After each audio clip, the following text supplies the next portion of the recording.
Hello नमस्ते welcome to math addiction र यो भिडियोमा हामी डिस्कस गर्नेछौँ एउटा इम्पोर्टेन्ट म्याथमेटिकल कन्सेप्ट जसको टाइटल रहेको छ कन्स्ट्यान्ट प्रोडक्ट रेशियो अथवा सीपीआर। अङ्कगणित अथवा एरिथमेटिकका धेरै टपिक्सहरू जस्तै टाइम स्पिड डिस्टेन्स त्यसै गरेर तपाईको profit and loss time and work त्यसमा हामी यो कन्स्ट्यान्ट प्रोडक्ट रेशियो कन्सेप्टको युज गरेर केही ट्रिकी क्वेशन्सहरू पनि इजिली सल्भ गर्न सक्छौँ। त्यसैले एकदमै इम्पोर्टेन्ट कन्सेप्ट हो। राम्रोसँग भिडियो हेर्नु होला एन्डसम्म without wasting much time. Let's get started. Okay, यहाँनिर जति पनि की पोइन्ट्सहरू लेखिएको छ त्यो सबै इङ्ग्लिसमा छ अफकोर्स, किनभने इङ्ग्लिसमा टाइपिङ गर्न मलाई सजिलो हुन्छ। तर यो इङ्ग्लिसमा छ भन्दैमा भिडियो हेर्न बन्द चाहिँ नगर्नु होला, किनभने सबै एक्सप्लेनेसन चाहिँ नेपालीमा हुनेवाला छ। ल्याङ्ग्वेजलाई अफकोर्स त्यति ठुलो इस्यु बनाउनु पनि हुन्न, कन्सेप्ट बुझ्नमा चाहिँ ध्यान दिनुहोस् है त। ओके, यहाँनिर जे कुरा लेखिएको छ त्यसलाई म पहिला एक्सप्लेन गर्छु, त्यसपछि तपाईँ यो पोइन्ट्सहरू हेर्नु होला। यहाँनिर राम्रोसँग हेर्नुहोस् है त। ओके, यो कन्स्ट्यान्ट प्रोडक्ट रेशियो भनेको के हो सबैभन्दा पहिला हामीले यो बुझ्न जरुरी छ। यसको मेन भनाइ के रहेछ, कन्स्ट्यान्ट प्रोडक्ट रेशियोले के भन्न खोजेको भन्दाखेरि यदि कुनै पनि दुईवटा कुराहरू या दुईवटा प्यारामिटर्सहरू जस्तै मान्नुहोस् एउटा ए हो र एउटा बी हो, यो दुईवटाको गुणनफल यदि एउटा कन्स्ट्यान्ट छ, कन्स्ट्यान्टलाई हामी के भन्दैछौँ स्थिर छ। सो यदि दुईवटा प्यारामिटरको प्रोडक्ट कन्स्ट्यान्ट छ भनेपछि हामीले एउटा प्यारामिटरलाई यदि बढायौँ भने अर्को प्यारामिटरलाई हामीले घटाउनु पर्छ यो दुईवटाको प्रोडक्टलाई कन्स्ट्यान्ट राख्नको लागि। सो यदि हामीले ए लाई बढायौँ भने हामीले बी लाई घटाउनु पर्ने हुन्छ ताकि यो दुईवटाको गुणनफल के रहोस् त सेम अगाडि जति अथवा कन्स्ट्यान्ट रहोस्। यसको एउटा बेस्ट एक्जाम्पल के हुन सक्छ भन्दाखेरि दूरी डिस्टेन्स। हामीलाई थाहा छ डिस्टेन्स निकाल्ने सूत्र के हुन्छ, speed into time. Speed into time बराबर डिस्टेन्स हुन्छ भन्ने कुरा हामीलाई थाहा छ। मान्नुहोस् तपाईको काठमाडौँदेखि पोखरासम्मको जुन दूरी छ डिस्टेन्स छ त्यो भनेको 200 किलोमिटर हो। अब यो डिस्टेन्स त कहिले पनि चेन्ज हुँदैन, डिस्टेन्स त कन्स्ट्यान्ट भइहाल्यो। अब एउटा व्यक्तिले काठमाडौँदेखि पोखरासम्म ट्राभल गर्नुपर्ने छ गाडीले अथवा कारले। सो यदि उसको कारको स्पिड 40 किलोमिटर प्रति घण्टा हो भने उसलाई पोखरा पुग्न कति समय लाग्ला? अभियसली 5 घण्टा लाग्छ, किनभने 40 गुणा 5 भनेको तपाईको 200 हुन्छ। 200 भनेको डिस्टेन्स भयो, 40 भनेको स्पिड भयो, 5 भनेको टाइम भयो। सो स्पिड इन्टु टाइम बराबर डिस्टेन्स। अब मान्नुहोस् त्यो व्यक्तिले छिटै पोखरा पुग्नुपर्ने छ, अलिकति उसलाई हतार छ, अर्जेन्ट काम। त्यसो भए उसले आफ्नो के गर्नु पर्यो भन्दाखेरि यो जुन ड्राइभिङ स्पिड छ, यो अगाडिको जो स्पिड छ यसलाई इन्क्रिज गर्नु पर्यो, बढाउनु पर्यो। सो यदि उसले आफ्नो स्पिड बढाइरहेछ, फर एक्जाम्पल उसले 40 बाट 50 किलोमिटर प्रति घण्टाको रफ्तारमा गाडी दौडाइरहेछ भने जाहिर कुरा हो यो समय जुन हुन्छ, जो पहिला उसलाई 5 घण्टा लागिरहेको थियो अब 5 घण्टा लाग्दैन, कम लाग्छ। कति घण्टा लाग्छ? अब 4 घण्टा लाग्ने भयो र डिस्टेन्स यहाँनिर सेम कन्स्ट्यान्ट नै रहने भयो 200। ठिक छ। सो कन्स्ट्यान्ट प्रोडक्ट रेशियोले भन्न खोजेको मेन कुरा यही हो, यदि कुनै पनि दुईवटा प्यारामिटरको प्रोडक्ट या गुणनफल कन्स्ट्यान्ट छ भने एउटा प्यारामिटरलाई बढाइयो भने अर्को प्यारामिटरलाई के गर्नुपर्छ? घटाउनु पर्ने हुन्छ है त। सो दुईवटा प्यारामिटरको बीचमा के सम्बन्ध हुन्छ? इन्भर्स रिलेसनशिप हुन्छ। इन्भर्स रिलेसनशिपलाई म्याथमेटिक्समा A is inversely proportional to B भनेर यसरी लेखिन्छ। यो यसको लेख्ने तरिका, इन्भर्स प्रोपोर्सनको मतलब यदि एउटा बढ्यो भने अर्को के हुन्छ? घट्छ भन्न खोजेको है त। अब यहाँनिर इम्पोर्टेन्ट कुरा के छ त? मेन इम्पोर्टेन्ट कुरा जो तपाईले बुझ्नु पर्ने छ यसमा त्यो यहाँनिर हेर्नुस्।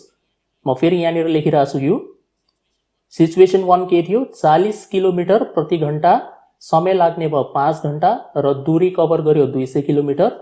त्यसपछि उसले स्पिड बढायो 50, समय कम लाग्यो 4 र दूरी त्यति नै छ कन्स्ट्यान्ट 200 है त। सो यहाँ हेर्नुस् उसले स्पिड कतिले बढायो त? 40 देखि 50 मा गइरहेछ भने स्पिड कतिले बढ्यो? 10 किलोमिटरले बढ्यो। तर यो 10 किलोमिटर भनेको एब्सोल्युट भ्याल्यु, यसको प्रतिशत भ्याल्यु कति हुन्छ? पर्सेन्टेजमा यसलाई भन्नु पर्यो भने स्पिड कति पर्सेन्टेजले इन्क्रिज भयो भनेर सोधेपछि कसरी निकालिन्छ? पहिला तपाईं लेख्नुहुन्छ यो 10, 40 देखि 50 को डिफरेन्स भनेको 10 डिवाइड गर्दाखेरि पुरानो भ्याल्युले डिवाइड गर्नुपर्छ जो ओरिजिनल बेस भ्याल्यु हुन्छ हैन। 40 भनेको यसको बेस भ्याल्यु हो, 50 हैन है त। 40 बाट 50 मा गइराख्नु भएको छ भने 40 लाई बेस भ्याल्यु भनिन्छ, आधार भ्याल्यु यो हो। सो 40 ले भाग गर्ने अनि गुणा 100 गरेर तपाईं यसको पर्सेन्टेज निकाल्नुहुन्छ। एकछिन चेक गरौँ कति आउँछ। 0 0 क्यान्सल, 100 लाई 4 ले भाग गरेपछि 25%। सो यहाँनिर तपाईँ हेर्दै हुनुहुन्छ उसको स्पिड के भएको छ 25%ले वृद्धि भएको छ। सो पहिलो थट दिमागमा के आउँछ, यदि स्पिड 25%ले बढेको होला भनेपछि समय 25%ले कम भएको होला। तर के यो कुरा सत्य हो? यसो चेक गरौँ है त। पहिला समय कति लागिरहेको थियो? 5 घण्टा। त्यसपछि कति लागिरहेछ समय? 4 घण्टा। सो कतिले कम भएको छ यहाँनिर? 1 घण्टाले कम भएको छ। अनि यसको पर्सेन्टेज निकाल्नु पर्यो भने कतिले भाग गर्नु पर्यो? 5 ले, किनभने बेस भ्यालु कति हो? 5 हो हैन? ओरिजिनल भ्यालु त 5 हो, सुरुको त यही हो 5।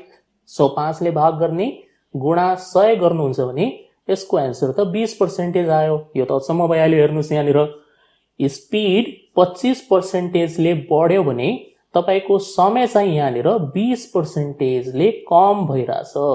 मतलब दुईटैमा समान किसिमको पर्सेन्टेज चेन्ज नहुने रहेछ। यही कुरा त मेन बुझ्न जरुरी छ सीपीआर मा। जुन प्यारामिटरको पर्सेन्टेज चेन्ज बेसी हुन्छ त्यो प्यारामिटरको भ्यालु बढेको हुन्छ। सो जस्तै हेर्नुस् यहाँनिर स्पिडको भ्यालु के भएको छ? बढेको छ। त्यही भएर यसको पर्सेन्टेज चेन्ज के भएको छ? यहाँनिर हायर भएको छ, किनभने यो सानोदेखि ठुलोतिर मुभ गरिरहेछ। त्यसैले यसको पर्सेन्टेज भ्यालु बढेको छ। र जुन प्यारामिटरको पर्सेन्टेज भ्यालु कम हुन्छ त्यो प्यारामिटर घटेको हुन्छ।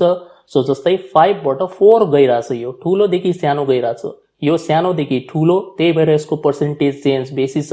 र यो ठुलोदेखि सानो, त्यही भएर यसको पर्सेन्टेज चेन्ज के छ? यहाँनिर कम छ। सो सीपीआर मा तपाईँ एउटा कुरा हमेशा याद राख्नु होला कि बढ्नेवाला प्यारामिटरको पर्सेन्टेज चेन्ज यदि x बाई y हो, यो हमेशा बढ्नेवालाको, ठीक छ? सो बढ्नेवाला प्यारामिटरको पर्सेन्टेज भ्यालु यदि x बाई y हो भने घट्नेवाला प्यारामिटरको पर्सेन्टेज चेन्ज या पर्सेन्टेज भ्यालु हमेशा x upon x plus y हुन्छ। यो बढ्नेवालाको हो अनि यो चाहिँ घट्नेवालाको हो है त। सो यहाँनिर जस्तै तपाईको स्पिड बढेको छ कति पर्सेन्टेजले? 25%ले। 25% को फ्र्याक्सनल भ्यालु कति हुन्छ? 1/4 1/4 हुन्छ। 25/100 गरेर निकाल्न सकिन्छ। सो बढ्नेवाला प्यारामिटरको पर्सेन्टेज चेन्ज कति हो? 1/4 अथवा 25% हो भने घट्नेवाला जो भ्यालु छ, टाइम घटिरहेछ यहाँनिर, घट्नेवाला प्यारामिटरको पर्सेन्टेज चेन्ज कति हुन्छ? x upon x plus y। यो माथिवाला भ्यालु चाहिँ तपाईको x हो अनि यो तलवाला भ्यालु चाहिँ y हो। त्यसैले यदि तपाईले x upon x plus y निकाल्नु भयो भने कति हुन्छ? यो 1 अपन 1 प्लस 4 अथवा 1/5 हुन्छ। 1/5 भन्नाले 20% हुन्छ। हेर्नुस्, यसरी बुझ्नुस्, ठीक छ? यो रिलेसन हमेशा याद राख्नु होला। र यसमा बढ्नेवाला हमेशा x बाई y हो र घट्नेवाला कति हुन्छ? x upon x plus y। बढ्नेवालालाई तपाईँ लेफ्ट साइडमा लेख्नु होला र घट्नेवालालाई तपाईँ राइट साइडमा लेख्नु होला। अनि तपाईलाई प्रब्लम्सहरु सल्भ गर्न सजिलो हुन्छ है त। अब यो जति पनि मैले कुरा एक्सप्लेन गरे यही चीज तपाईको यहाँनिर लेखिएको छ। यसलाई तपाईँ नोट गर्न चाहनुहुन्छ भनेपछि नोट गर्नु होला। मेन कुरा यसमा यो जो एउटा यो पोइन्ट छ, यो पोइन्टलाई एकदम ध्यान दिएर हेर्नु होला। सेम त्यही कुरा हो। If one parameter increases by x by y, यदि एउटा प्यारामिटर x बाई y ले बढिरहेछ, यो भनेको पर्सेन्टेजको फ्र्याक्सनल भ्यालु हो, त्यसभए अर्को प्यारामिटर हमेशा कतिले घट्छ? x upon x plus y ले। यही एउटा सबसे मेन इम्पोर्टेन्ट पोइन्ट हो। र यो कन्स्टेन्ट प्रोडक्ट रेशियोको युज हामी अलग अलग ठाउँमा गर्न सक्छौं। जस्तै यहाँनिर उदाहरण दिएको छ, कहाँ काम लाग्छ यो। जस्तै तपाईको टाइम स्पिड डिस्टेन्स वाला रिलेसनमा एफिसिएन्सी इन्टु टाइम बराबर वर्क डन, यो टाइम एन्ड वर्क वाला प्रब्लम भयो। प्राइस इन्टु कन्जम्पसन बराबर एक्सपेन्डिचर, यो ठाउँमा यिनीहरुमा यसको युज हुन्छ। कसरी युज गर्ने त्यसको लागि म तपाईलाई केही एक्जाम्पल्स यहाँनिर सल्भ गरेर देखाउँछु है त। ल यहाँनिर चाहिँ यो एउटा एक्जाम्पल आएको छ जसलाई म एक्सप्लेन गरिदिन्छु, फेरि तपाईलाई कन्फ्युजन होला यहाँनिर यो के लेखिएको छ भनेर। सेम अहिलेकै कुरा हो। यसले के भन्छ भन्दाखेरि मान्नुस् तपाईको a र b को गुणनफल एउटा कन्स्टेन्ट हो, यहाँनिर कन्स्टेन्ट छ। यदि a 20% ले बढ्यो भने तपाईको b के हुनुपर्छ? 16.67% ले डिक्रिज गर्नुपर्छ ताकि a र b को गुणनफल के रहोस् त? कन्स्टेन्ट रहोस् है त। कसरी आयो यो? अहिले भर्खरकै रिलेसन हो। यहाँनिर के भन्दैछ? a र b को गुणनफल के छ? कन्स्टेन्ट छ। सबसे पहिलो कुरा यो। अनि तपाईको a भन्ने जुन प्यारामिटर छ यो के भइराछ? 20% ले बढिराछ। यो 20% ले बढिराछ भने b भन्ने प्यारामिटर अफ कोर्स के हुन्छ? तपाईको घट्नु पर्यो हैन? अघि हामीले कुरा गर्यौं यो दुईटाको बीचमा इन्भर्स रिलेशनशिप हुन्छ। एउटा यदि बढ्छ भने अर्को प्यारामिटर के हुनुपर्छ, घट्नुपर्छ। सो यदि ए मा 20% को इन्क्रिमेन्ट भएको छ भने बी मा कति % को डिक्रिमेन्ट हुनु पर्ला ताकि यो दुईटाको गुणनफल कन्स्ट्यान्ट रहोस्। सो यहाँनिर आन्सर त लेखिएको छ 16.67।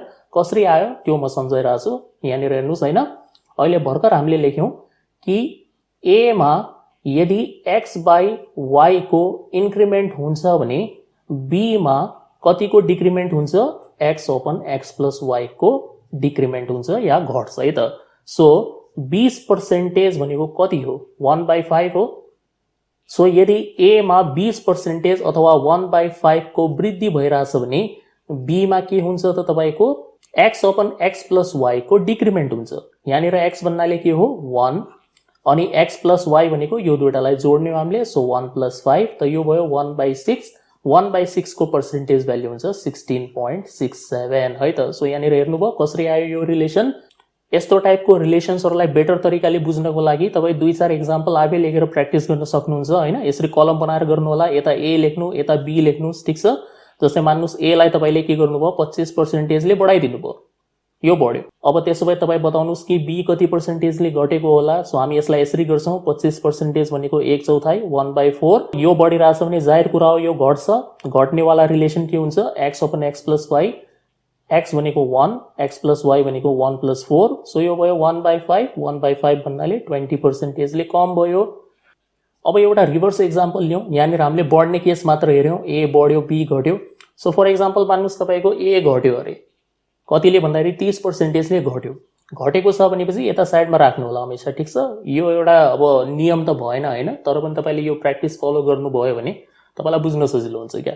सो जस्तै मान्नुस् यहाँनिर तपाईले घट्ने भ्यालु ए अहिलेको लागि हामी यता लेखिरहेछौं र बी यता लेखिरहेछौं। सो ए तपाईको घटिरहेछ भने जाहेर कुरा हो बी बढ्छ। कतिले घटिरहेछ, 30% ले घटिरहेछ। 30% भनेको के हो, 3/10 हो है। 30/100 गरेपछि आउँछ यो।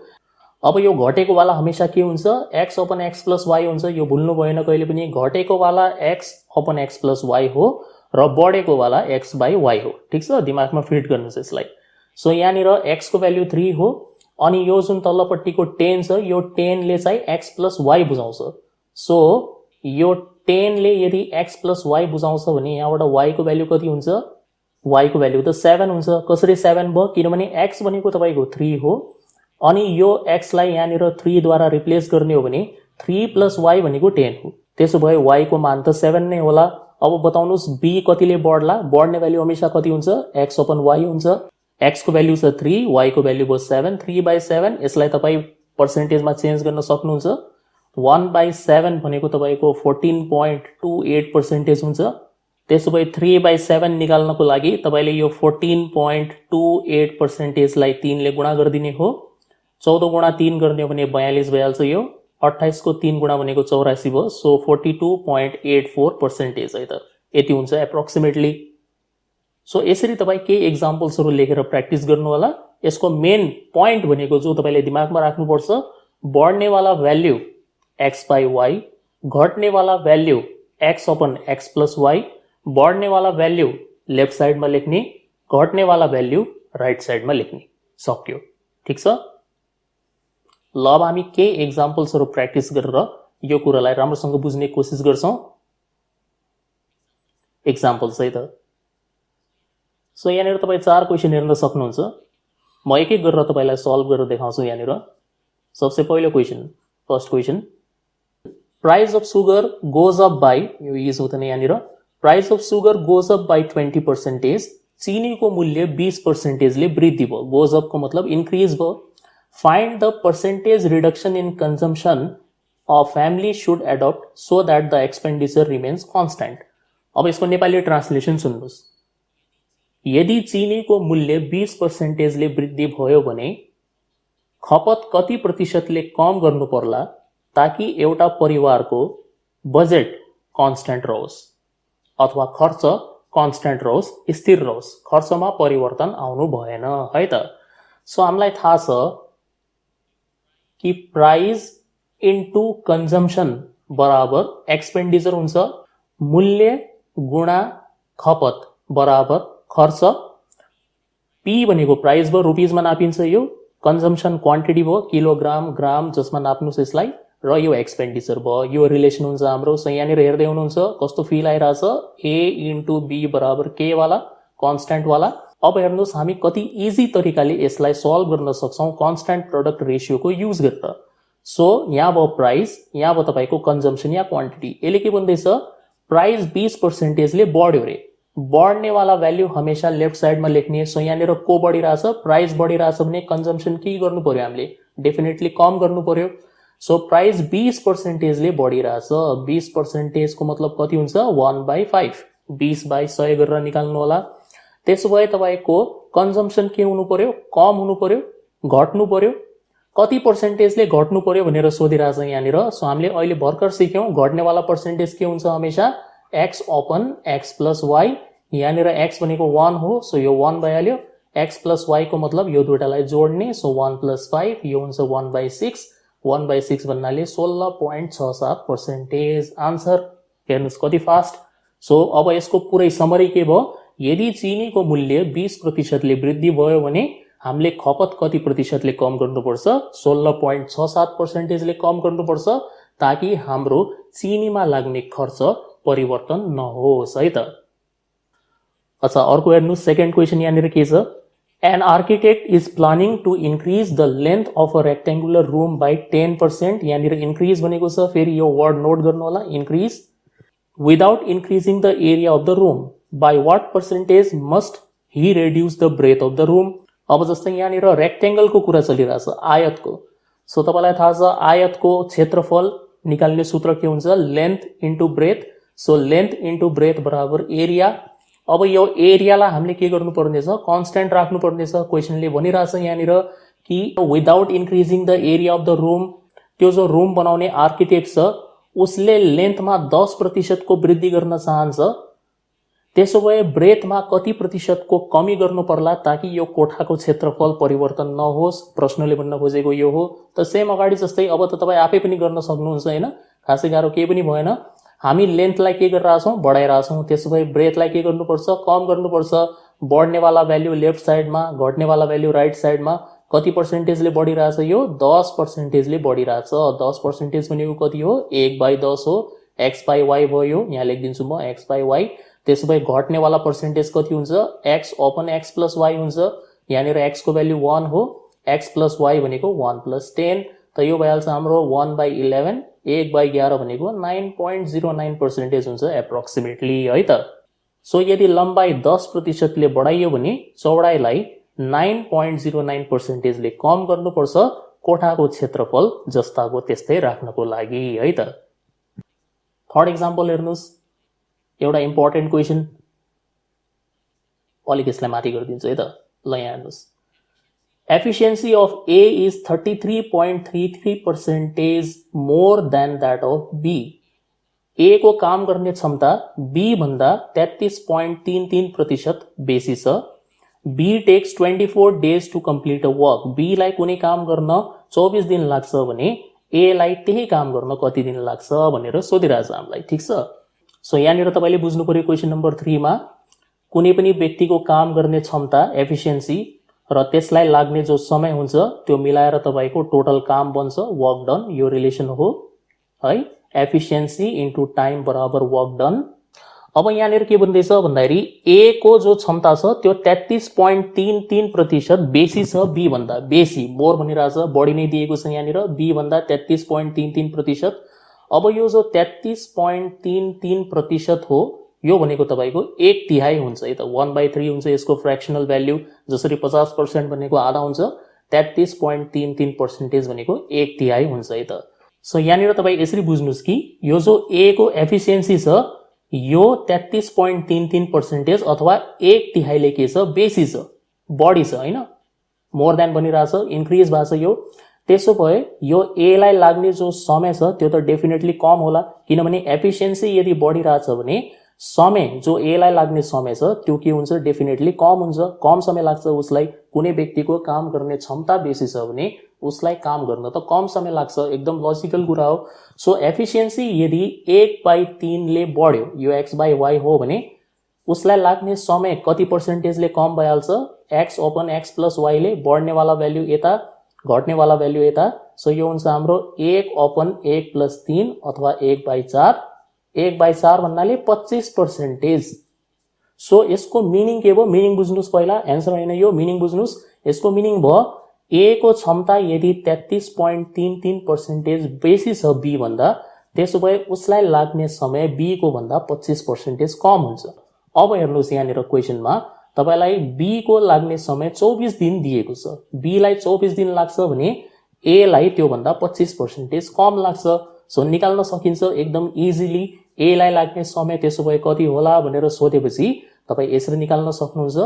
बी लाई लाग्ने समय 24 दिन, यो भन्दा 25% कम लाग्छ। सो 24 माइनस 25% अफ 24 यसरी निकाल्न सक्नुहुन्छ। यो हुन्छ 24 माइनस यो हुन्छ 6। कसरी आयो यो 25% भनेको 1/4 गुणा 24 गरिदिने हो, त यो आइहाल्छ 6। 24 बाट 6 घट्यो 18 दिनमा ए ले काम सकाउने रहेछ है त। सो एकचोटी अझ हेर्नुस् कसरी हामीले गर्यौं यसलाई। सबसे पहिला यहाँनिर ए को एफिसिएन्सी बी भन्दा 33.33% बेसी छ भनिएको थियो। सो यदि ए को एफिसिएन्सी बेसी छ भने उसलाई लाग्ने समय कम हुन्छ। सो हामीले यहाँनिर त्यही रिलेसन लगायौं अगाडिवाला। एफिसिएन्सी बेसी 1/3, समय कति पर्सेन्टेज कम लाग्छ x/x+y अथवा 25% कम समय लाग्छ बी को भन्दा। अब बी लाई लाग्ने दिन दिएको छ 24, त्यसो भए ए लाई लाग्ने दिन कति हुन्छ, यो भन्दा 25% कम। सो हामीले यहाँ लेख्यौं बी लाई लाग्ने दिन 24 माइनस 25% अफ 24, 18 दिन लाग्ने रहेछ ए लाई त्यही काम पूरा गर्नको लागि है त।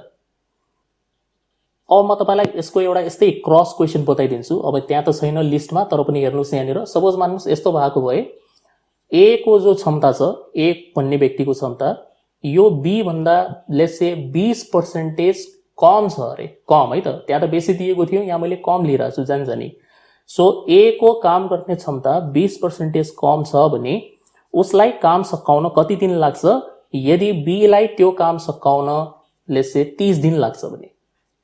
ठीक छ, क्वेशन बुझ्नुभयो। बी लाई कुनै काम सकाउन 30 दिन लाग्छ र ए को काम गर्ने क्षमता बी को भन्दा 20% कम छ भने यो ए लाई काम सकाउन कति दिन लाग्छ भनेर सोधिरहेछ। त जाहिर कुरा हो ए लाई बेसी नै दिन लाग्ला हैन, किनभने यसको त क्षमता नै कम छ। अब हेरौं अगाडिकै तरिका लगाउने हामीले। मेन कुरा यो बुझ्नुस् कि यो 20% कम वाला भ्यालु, ठीक छ, कम वाला भ्यालुलाई हमेशा कहाँ लेख्ने तपाईको राइट साइडमा लेख्ने हो। सो 20% यहाँनिर आइरहेछ, यो एफिसिएन्सी भयो, ठीक छ। अनि सुरुमा यहाँनिर हामीले टाइम लेख्यौं, टाइम इन्टु एफिसिएन्सी बराबर work done. Efficiency into time बराबर वर्क डन भन्नुस् या टाइम इन्टु एफिसिएन्सी बराबर वर्क डन भन्नुस्, कुरा एउटै हो। मेन यति ख्याल गर्नुस् कि घट्नेवाला भ्यालुलाई तपाई यता साइडमा राख्नु होला, राइट साइडमा, बढ्नेवाला भ्यालु यता आइहाल्छ। सो एफिसिएन्सी 20% ले कम, 20% भनेको कति हो 1/5। त्यसै तपाईको समय एफिसिएन्सी कम छ भने समय त बेसी लाग्ने भयो, यो बढ्ने भयो। बढ्नेवाला भ्यालु हमेशा कति हुन्छ x/y हुन्छ। यो 1/5 लाई x/y भन्ने हैन है त, घट्नेवाला भ्यालु हमेशा के हुन्छ x/x+y हुन्छ। सो यो 5 जुन छ तलपट्टिको डिनोमिनेटर, यसमा x + y दुईटैको जोड छ। अब यदि x को भ्यालु 1 हो भने जाहिर कुरा y को भ्यालु 4 हुन्छ, किनभने तलपट्टिको हिस्सा x + y मिलेर बनेको छ। सो 1 + 4 भएपछि न 5 हुन्छ त है। सो x को भ्यालु हुने भयो 1 र y एक्लैको भ्यालु हुने भयो 4। त 1/4 भन्नाले के हो 25%। सो अहिलेसम्म जुन हामीले निकाल्यौं यसको मिनिङ के भयो, यदि ए को क्षमता 20% कम छ भने उसलाई लाग्ने समय 25% बेसी हुन्छ, बी भन्दा 25% बेसी। त्यसो भए बी लाई कति दिन लागिरहेछ, यहाँनिर 30 दिन लागिरहेछ भने ए लाई लाग्ने समय यो भन्दा 25% बेसी हुन्छ। 30 + 25% अफ 30, त यो भइहाल्छ हाम्रो 30 प्लस यो 30 को 25% निकाल्ने हो, 30 को 50% 15 हुन्छ, 15 को पनि आधा गर्ने हो भने 7.5 हुन्छ। त 37.5 दिन लाग्ने रहेछ ए लाई त्यो काम कम्प्लिट गर्नको लागि। यसरी हामी यो कन्सेप्टलाई एप्लाई गर्छौं है त। ओके, लास्ट क्वेशन छ एउटा, त्यो नि हेरिहाल्नुस्। Question number 4, a shopkeeper buys an article for ₹100। एउटा पसलेले कुनै एउटा सामान 100 रुपैयाँमा किन्यो भन्दैछ। यसको मतलब यो कस्ट प्राइस हो। अनि keeps the mark price 60% above the cost price, र उसले मार्क प्राइस अंकित मूल्यलाई कस्ट प्राइस भन्दा 60% माथि राख्यो। त्यसो भए how much discount should he give to have no profit no loss. अब यदि उसले नाफा र नोक्सान केही पनि बेहोर्नु छैन, केही पनि कमाउनु छैन भने कति प्रतिशत छुट दिनु पर्ला, कति प्रतिशत छुट दिनु पर्यो ताकि उसलाई कुनै पनि नाफा या नोक्सान नहोस् है त। हेर्नुहोस् कसरी हामी यो कन्सेप्टको एप्लाई गर्न सक्छौँ। क्वेसन नम्बर 4 मा सिचुएसन त बुझ्नुभयो नि हैन। क्वेसन नम्बर 4 को यसरी बुझ्नुस्, एउटा व्यक्ति छ कसले त्यसले कुनै एउटा वस्तु कतिमा किन्यो, त्यसलाई हामी कस्ट प्राइस भनिरहेछौँ, 100 रुपियाँमा किन्यो अनि उसले मार्क प्राइस कति राख्यो भन्दाखेरि यो 100 मा 60% बेसी। अब तपाईको आधारवाला भ्यालु नै 100 छ, बेसवाला भ्यालु 100 छ भने यसमा 60% ले बढाउनु भयो भने ठ्याक्कै 160 आइहाल्छ। एकदम सजिलो, 100 लिनुको कारण नै त्यही हो। बेस भ्यालु 100 छ भने जति पर्सेन्टेज बढाउनु हुन्छ ठिक्क त्यति नै भइहाल्छ, त्यो जोड्ने हो सिम्पली हामीले। सो 100 मा 60% बढाउनु भयो भने 160 हुन्छ। 100 प्लस 60% अफ 100 गरेर चेक गर्न सक्नुहुन्छ है त। अब यो क्वेसनले के भन्छ भन्दाखेरि यो मार्क प्राइसमा कति पर्सेन्टेज छुट दिनु पर्यो, डिस्काउन्ट कति दिनु पर्यो ताकि उसलाई नाफा पनि नहोस् र नोक्सान पनि नहोस्। यसको मतलब भयो यो मार्क प्राइसमा हामीले एउटा यति पर्सेन्टेज छुट दिनुपर्ने छ ताकि यसको भ्यालु फेरि के भइहालोस्, 100 नै भइहालोस्। 100 मा किन्नु भयो, 60% ले बढाउनु भयो, 160 भयो। अब 160 मा कति पर्सेन्टेज छुट दिने कि फेरि यसको मूल्य 100 नै भइहालोस्। 100 भयो भने मात्र तपाईलाई नाफा या नोक्सान केही पनि हुँदैन, ठीक छ। यदि 100 भन्दा मुनि गइहाल्नु भयो भने त तपाईलाई घाटा भइहाल्छ नि त है। सो यहाँनिर सिधा कुरा के आयो भन्दाखेरि बढ्नेवाला भ्यालु हेर्नुहोस् के छ, 60% छ। बढ्नेवाला भ्यालु 60%, 60% भन्नाले कति हुन्छ 60/100। 60/100 को मतलब हुन्छ 3/5 हुन्छ। 20 ले काट्दिनुस् यसलाई, 23 जा 25 जा। यो हाम्रो x/y हो, किनभने यो बढेको भ्यालु हो। अब 160 बाट यसलाई कम गर्नु पर्यो, घटाउनु पर्यो। घट्नेवाला भ्यालु कति हुन्छ, x/x + y हुन्छ। डिस्काउन्ट त हमेशा घट्नेवाला भ्यालु हो। सो x को भ्यालु यहाँनिर 3 छ र x + y गर्ने भने 3 + 5 8 भयो।